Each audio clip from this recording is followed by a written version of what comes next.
দর্শক সকলকে স্বাগত জানাচ্ছি নয়া দিগন্তের সরাসরিতে। আমরা এই মুহূর্তে নারায়ণগঞ্জের কেন্দ্রীয় ঈদগাতে রয়েছি।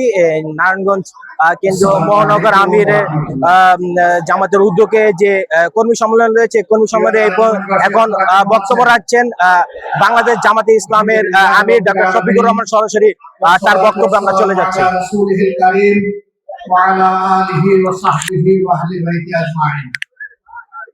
মহান রব্বে কারীমের দরবারে অসংখ্য শুকরিয়া আদায় করছি। পবিত্র এই জুমাবারে আল্লাহ তাআলা প্রিয় নারায়ণগঞ্জবাসীর সামনে, আমার সহকর্মীদের সামনে আমাকে এবং আমাদের সহকর্মী নেতৃবৃন্দকে হাজির হওয়ার তৌফিক দিয়েছেন। আলহামদুলিল্লাহ। আজকের এই বিশাল কর্মী সম্মেলনে প্রিয় সম্মানিত সভাপতি, নারায়ণগঞ্জ মহানগরীর সম্মানিত আমির, সাবেক ছাত্র নেতা জনাব মাওলানা আব্দুল জব্বার, মঞ্চে বসা কেন্দ্র থেকে আগত সম্মানিত নেতৃবৃন্দ, স্থানীয় নেতৃবৃন্দ, প্রিয় সহকর্মীবৃন্দ এবং সাংবাদিক বন্ধুগণ, জুমাবার একটু পরে ইনশাআল্লাহ আজান আমরা শুনবো, মসজিদের দিকে আমরা রওনা করব। অল্প কয়েকটি কথা বলেই আজকে বিদায় নিতে চাই। আমার বক্তব্যের সূচনায় আমি গভীর কৃতজ্ঞতা জ্ঞাপন করছি 47, 52, 71 এবং 24-এ যারা বুক চিতিয়ে লড়াই করে বিভিন্ন সময় আমাদেরকে স্বাধীনতা, মুক্তি এবং শান্তির সুবার্তা দিয়েছেন। বিশেষ করে 24-এ যারা লড়াই করে শহীদ হয়েছেন, আমি সেই শহীদ পরিবারগুলোর প্রতি গভীর কৃতজ্ঞতা জ্ঞাপন করছি এবং আল্লাহর দরবারে মকবুল শহীদ হিসেবে এই সমস্ত শহীদদেরকে গ্রহণ করার জন্য আরজ করছি। যারা আহত পঙ্গু হয়েছেন, মহান রবের দরবারে দোয়া করে আল্লাহ তাআলা তাদেরকে সুস্থতার নিয়ামত দান করুন। এখন আমরা যারা সরকারে যারা আছেন এবং বিরোধী দলে আমরা যারা আছি, আমাদের মনে রাখতে হবে 24 হয়েছিল বলেই 26 সালে বাংলাদেশে একটা নির্বাচন হয়েছে। 24 যদি না হতো 26 সালে বাংলাদেশে কোনো নির্বাচন হওয়ার কথা ছিল না।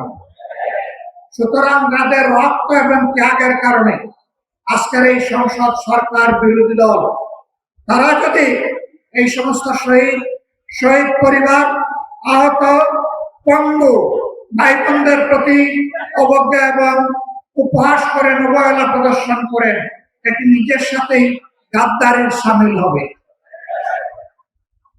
আমরা অনুরোধ করব এই সমস্ত লড়াকু যোদ্ধাদের অবদানকে কেউ যেন খাটো করে মেহরবানি করে না দেখেন। সম্মানিত বন্ধুগণ, এই নারায়ণগঞ্জবাসীকে আমরা আন্তরিক অভিনন্দন জানাই। বিগত নির্বাচনে হাজার জাল জালিয়াতি, সন্ত্রাস, কালো টাকার ছড়াছড়ি, ভয়ভীতি প্রদর্শন, হাজার জাতের মেকানিজম, ইঞ্জিনিয়ারিং সব কিছুকে উপেক্ষা করে আপনারা 11 দলীয় ঐক্যকে একটা আসন কমপক্ষে আপনারা উপহার দিতে পেরেছেন। এই জন্য আপনাদেরকে অভিনন্দন। আমরা বিশ্বাস করি নির্বাচন যেভাবে সুস্থ হয়েছিল, তার ভোট গণনা এবং রেজাল্ট যদি, ফলাফল যদি সেইভাবে সুস্থ হতো, অন্য আসনটিতেও অবশ্যই জোটের বিজয় হতো। বিজয় চিন্তাই করে নেওয়া হয়েছে। আমার সম্মানিত সহকর্মী উদাহরণ দিয়েই বলেছেন কিভাবে নেওয়া হয়েছে এবং কারা এবার সাক্ষী। তারপরেও কেন আমরা এই রায় মেনে নিলাম? অনেকের আমাদের উপরে অভিমান, আপনারা এই রায় মেনে নিলেন কেন? আমরা তাদেরকে বলেছি 17.5 বছর দেশ ছিল স্বৈর শাসনের কবলে। এরপরে একটা নির্বাচন হয়েছে। নির্বাচনে তো জনগণ ভোট দিয়েছে। নির্বাচনের আগে তো বাসে, গাড়িতে, লঞ্চে, রাস্তাঘাটে, রাজপথে সব জায়গায় একই আওয়াজ উঠেছিল, দাঁড়িপাল্লা, দাঁড়িপাল্লা। একদিনে 2টো ভোট হয়েছে।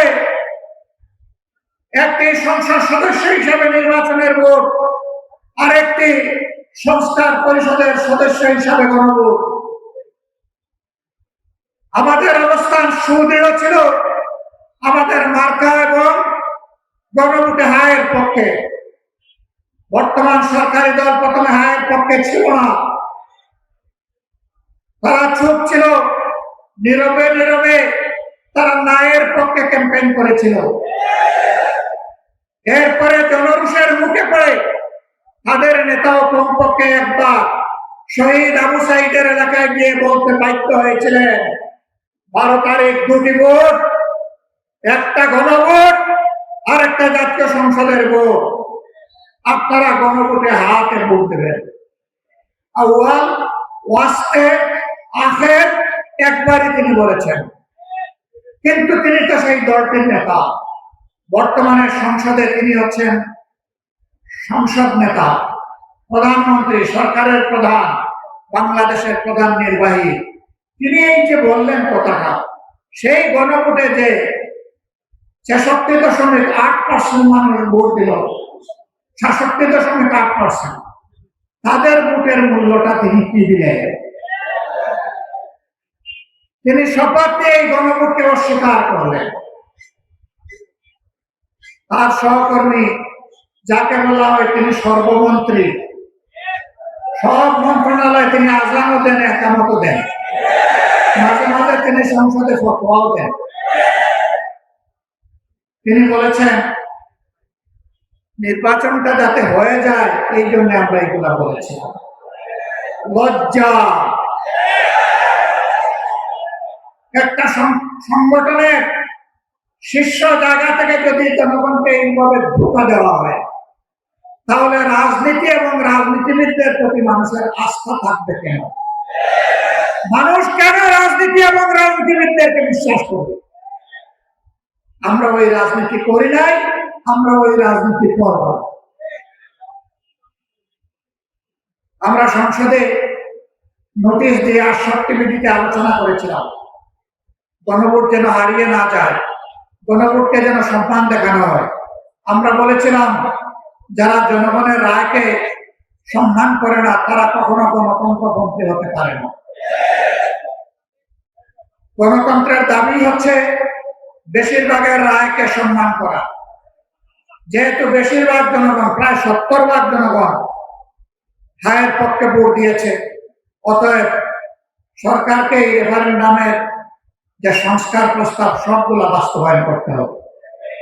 তারাও বলেছিলেন ভোটের আগে জনগণ যদি হায়ের পক্ষে রায় দেয়, তাহলে যেই সরকার গঠন করুক, আমরা এই জনরায় পরিপূর্ণ করতে মানতে আমরা বাধ্য থাকবো। এখনো আহ্বান জানাই, সময় আছে, ফিরে আসেন, রেফারেন্ডাম মেনে নিন, মানুষের রায়ের প্রতি সম্মান দেখান।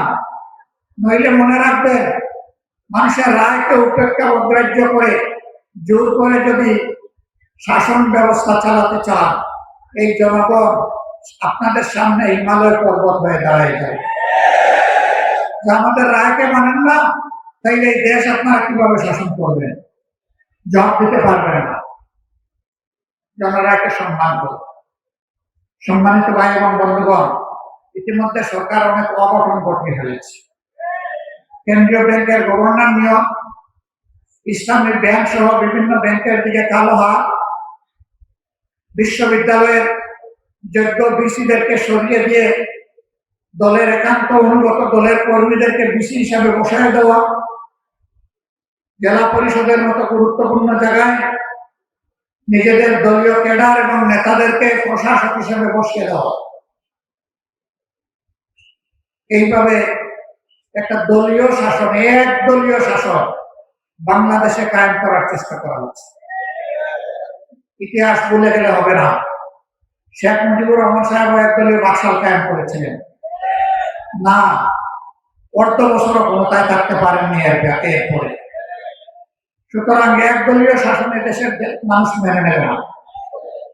সংসদে দাঁড়িয়ে বিরোধী দলকে তুচ্ছ-তাচ্ছিল্য করার এই সংস্কৃতি চালু করেছিল আওয়ামী লীগ। সবচেয়ে বেশি গালি দিত বিএনপিকে, সাথে সাথে আমাদেরকেও একটু রাখতো, সাথ দিত। এখন বিএনপিও ওই পুরানা আওয়ামী লীগ যা বলতো সেই পুরানা আমলের কথাগুলো এখন তারাও জপা শুরু করেছে। যে কথাগুলো জপতে জপতে আওয়ামী লীগ গিয়ে পড়ছে দিল্লিতে, আপনারা সেই কথাগুলো জপতে জপতে কোথায় গিয়ে পড়বে? জনগণ এগুলা খায় না, তরুণ যুব সমাজ এগুলা শুনতে চায় না। তরুণ যুব সমাজের বুকের ভাষা বোঝার চেষ্টা করুন, নাইলে ভুল করবে। আমরা আশা করতে চাই সরকার তারা নিজেদের ভুল নীতি পরিহার করে জনকল্যাণমূলক জনবান্ধব নীতিতে ফিরে আসবে। সম্মানিত ভাইয়েরা, একটা বড় বাজেট দেওয়া হয়েছে, অসুবিধা নাই। বাজেট দেওয়ার দায়িত্ব সরকারের, বাস্তবায়ন করার দায়িত্ব সরকারের। শুধু এতটুকু বলবো, গত 15.5 বছর এই বাজেট থেকে যেভাবে আওয়ামী লীগ আর তার দূষররা 29 লক্ষ কোটি টাকা চুরি করে নিয়ে গিয়েছিল, সেই পথে আপনারা হাঁটবেন না। তবে কিভাবে আস্থা রাখবো? কারণ সরকার গঠন করার আগে এবং পরে আপনারা তো চাঁদাবাজদের হাত আপনারা আটকাইতে পারেন নাই। একটা চাঁদাবাজকেও আপনারা শাস্তির আওতায় আনেন নাই। ঘুষ দুর্নীতি বন্ধ করেন নাই, বরঞ্চ তার মিটার আগের থেকে বেড়ে গেছে। যদি এই অবস্থা জারি থাকে তাহলে জনগণের জায়গায় তার ভাগ্য নিয়ে কুমড়ে খাবে। আর কিছু দলকানা কিছু মানুষ এবং কিছু গোষ্ঠীর হয়তো ভাগ্যের পরিবর্তন হবে। বাংলাদেশ আর এটা দেখতে চায়। নারায়ণগঞ্জ একসময় এটাকে প্রাচ্যের ডান্ডি বলা হতো। এটা ছিল শিল্পের রাজধানী, ঢাকা ছিল প্রশাসনিক রাজধানী, নারায়ণগঞ্জ ছিল শিল্পের রাজধানী, চট্টগ্রাম ছিল বাণিজ্যিক রাজধানী। ঢাকার জায়গায় আছে, নারায়ণগঞ্জ তার গৌরব হারিয়ে ফেলেছে, বরঞ্চ মাঝখানে এটা সন্ত্রাসের রাজধানী হিসেবে পরিচিত হয়েছে। তো কি আপনাদেরই ছেলে, তার হত্যার বিচার কি এই নারায়ণগঞ্জের মানুষ আজ পর্যন্ত পেয়েছে? পায়নি। শুধু কি তখন 8 খুনের কথাকে আমরা ভুলে যাব? এরকম দফায় দফায় ছোট ছোট রক্ত আর খাড়ি লাশ এই নারায়ণগঞ্জে উপহার দেওয়া হয়েছে। এবং কোন নেতা হুঙ্কার দিয়ে বলতেন খেলা হবে। এখন কার বিরুদ্ধে খেলতেছেন? এখন কোন মাঠে খেলতেছেন? এখন কি তারা নারায়ণগঞ্জে আছে? এখন কি আর বলে খেলা হবে? হুঙ্কার দেওয়া ভালো না। অহংকার আল্লাহ তাআলার চাদর, আল্লাহ তাআলা পছন্দ করেন না। এটা নিয়ে কোনো মানুষ কাটাকাটি করে। অহংকারীরা তাদের কিছুটা পাওনা পেয়েছে, বাকি পাওনাটাও তারা পাবে, এটা দেশবাসী দেখতে চায়। নতুন করে ওই রকম কোন গঠবাধা এখানে তৈরি হোক, আমরা এটা চাই না। কিন্তু মানুষের মনে বোবা কান্না। আমি এখানে আসার আগে নারায়ণগঞ্জের বিশিষ্ট কিছু ব্যবসায়ী বন্ধুদের সাথে বসেছি। একটুখানি সময় তাদের কথা শুনলাম। কি জন্য একটা আতঙ্ক তাদেরকে তাড়া করছে। তারা বুক বড় করে মুখ করে কথা বলতে চান না। তাদের চোখের ভাষা বোঝা যায়, কিন্তু কুটের ভাষা অস্পষ্ট। শেষ পর্যন্ত একজন নিরাপত্তা ভেঙে বলেই ফেললেন, আমরা ভালো নেই। এই চাঁদাবাজরা ভালো থাকতে দিচ্ছে না। এই চাঁদাবাজ কারা, কোন দলের? নারায়ণগঞ্জবাসী আপনারা এদেরকে চিনেন কিনা? দলের নেতা হয়ে বলা হবে আমরা দুর্নীতির টুপি চেপে ধরবো, আর ঘরে ঘরে চাঁদাবাজদেরকে লেলিয়ে দিবেন। কথার সাথে কাজের মিল নেই। আবার তারাই আমাদেরকে কুটা দেন, হাজার জাতের কুটা। আমরা নাকি কোথায় জান্নাতের টিকিট বিক্রি করেছি। আচ্ছা, আপনারা কেউ কি জান্নাতের কোনো টিকিট বিক্রি করেছেন? আপনাদের কাছে কি কেউ কোনো জান্নাতের টিকিট বিক্রি করেছে? আপনারাও বিক্রি করেন নাই, আপনাদের কাছেও বিক্রি করেন। জান্নাতের টিকিট কারা বিক্রি করেছে? যারা ইলেকশন করতে গিয়ে বলেছে এই মার্কায় ভোট দিলে আপনারা জান্নাত পাবেন, সেই ভিডিওগুলো কি হারিয়ে গেছে? হারিয়ে যায়। কারা বিক্রি করেছে? বলেছে অমুক নেতার নাম ডেইলি 100 বার নিলে আপনি জান্নাতে যাবেন।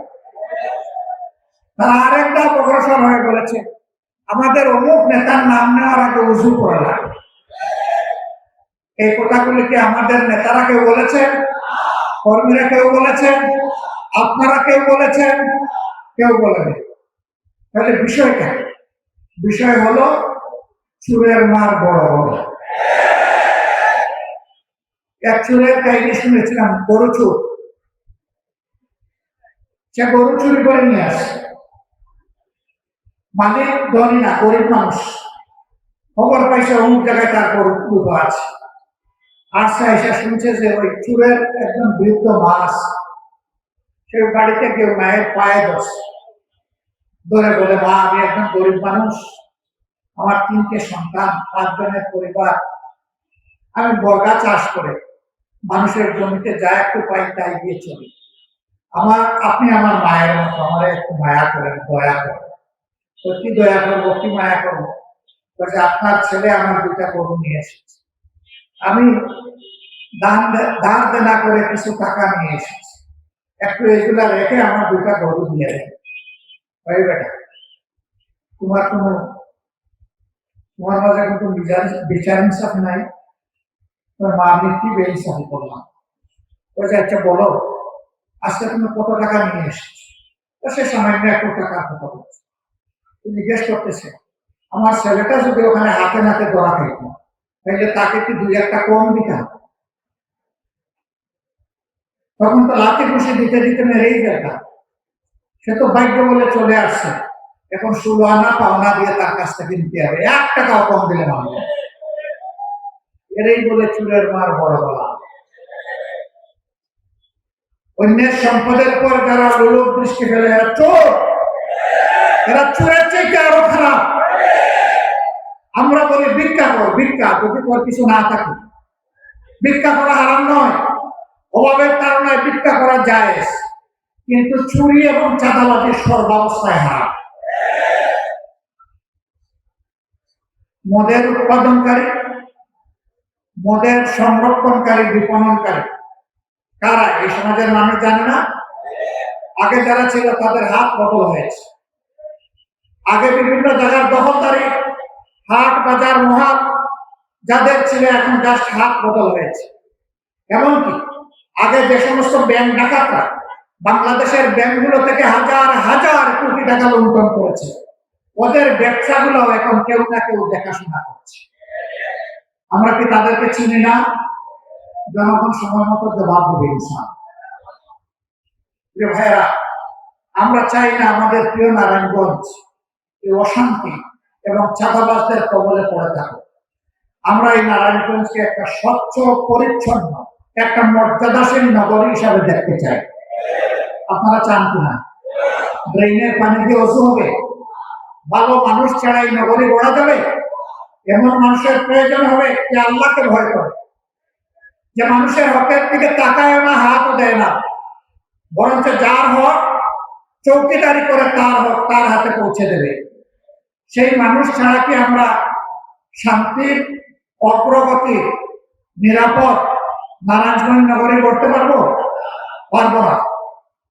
শত বাধা উপেক্ষা করে আমরা অসৎ নেতৃত্বের পরিবর্তন ইনশাআল্লাহ বাংলাদেশে করব। সৎ নেতৃত্ব কায়েম করব। নেতাদের কপাল বড় করার জন্য নয়, গড়ার জন্য নয়, বরঞ্চ জনগণকে তার অধিকার ফিরিয়ে দেওয়ার জন্য। এই নারায়ণগঞ্জ মহানগরীতে আমরা দাবি করি অনতিবিলম্বে অনির্বাচিত প্রশাসক সরিয়ে দিয়ে এখানে নির্বাচন দেওয়া হবে। আগামী নির্বাচনে ইনশাআল্লাহ জনগণের দল বাংলাদেশ জামাতে ইসলামী এখানে ক্যান্ডিডেট দেবে। আপনারা কি চান? সত্যি আপনারা চান? আলহামদুলিল্লাহ, আমরা আজকে আপনাদের কাছে সেরকমই একটা মানুষ উপহার দিয়ে যাচ্ছি। বাংলাদেশ জামাতে ইসলামের কেন্দ্রীয় কর্ম পরিষদ সদস্য, নারায়ণগঞ্জ মহানগরী আমির, কিশোর জীবন থেকে তিলে তিলে যিনি সৎ চরিত্র ধারণ করেছেন, যার চোখের স্বপ্নে মানুষের কল্যাণ, আমরা সেই আপনাদের প্রিয় মানুষ, প্রিয় জননেতা মৌলানা আব্দুল জব্বারকে এখানে আমাদের পক্ষ থেকে আগামী সিটি কর্পোরেশন নির্বাচনে মেয়র হিসাবে প্রার্থী ঘোষণা করছি।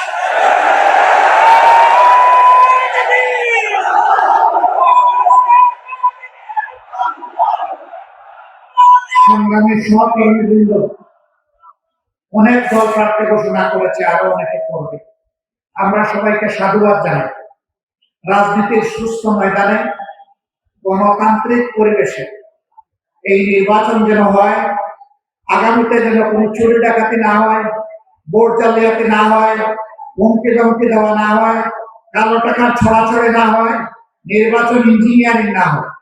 সুষ্ঠু নির্বাচন হলে আমরা বিশ্বাস করি নারায়ণগঞ্জবাসী একজন সৎ, দক্ষ, যোগ্য, পদাবিরু মানুষকে ইনশাআল্লাহ তাদের নেতা হিসেবে নির্বাচিত করবে। সেই সাথে আমরা ঘোষণা দিচ্ছি 27টি ওয়ার্ডের প্রত্যেকটি ওয়ার্ডে ইনশাআল্লাহ আমরা জনগণের সেই আকাঙ্ক্ষা পূরণ করতে পারে সেই রকম যোগ্য মানুষ আমরা ইনশাআল্লাহ জনগণকে উপহার দেব। আমরা আপনাদের সহযোগিতা চাই। এখন থেকে জনগণের কাছে এই দাওয়াত, এই আওয়াজ নিয়ে যেতে হবে যে দেশ করতে হলে সুন্দর নারায়ণগঞ্জ, নিরাপদ নারায়ণগঞ্জ, শান্তির নারায়ণগঞ্জ, অগ্রগতির নারায়ণগঞ্জ, শিশুর নারায়ণগঞ্জ, বৃদ্ধের নারায়ণগঞ্জ, মায়ের নারায়ণগঞ্জ, ভাইয়ের নারায়ণগঞ্জ, শ্রমিকের নারায়ণগঞ্জ, ব্যবসায়ীর নারায়ণগঞ্জ। সেই নারায়ণগঞ্জ যদি আমরা করতে চাই তাহলে অবশ্যই সৎ, যোগ্য এবং প্রধানের মানুষদেরকে আগামীতে নির্বাচিত করতে হবে ইনশাআল্লাহ। আপনাদেরকে মোবারকবাদ। যারা এখানে এসেছেন, শহীদ পরিবারের সম্মানিত সদস্যবৃন্দ সহ এখানে বাংলাদেশ ইসলামী ছাত্র শিবিরের কেন্দ্রীয় সভাপতি এসেছেন নুরুল ইসলাম সাদ্দাম, আমরা সবাইকে আন্তরিক অভিনন্দন জানাচ্ছি। প্রিয় নারায়ণগঞ্জবাসী, আমরা আপনাদের সাথে আছি, আপনারা ইনশাআল্লাহ আমাদের সাথে থাকবেন। আল্লাহ হাফিজ। বাংলাদেশ জিন্দাবাদ। বাংলাদেশ জামাত ইসলামী জিন্দাবাদ।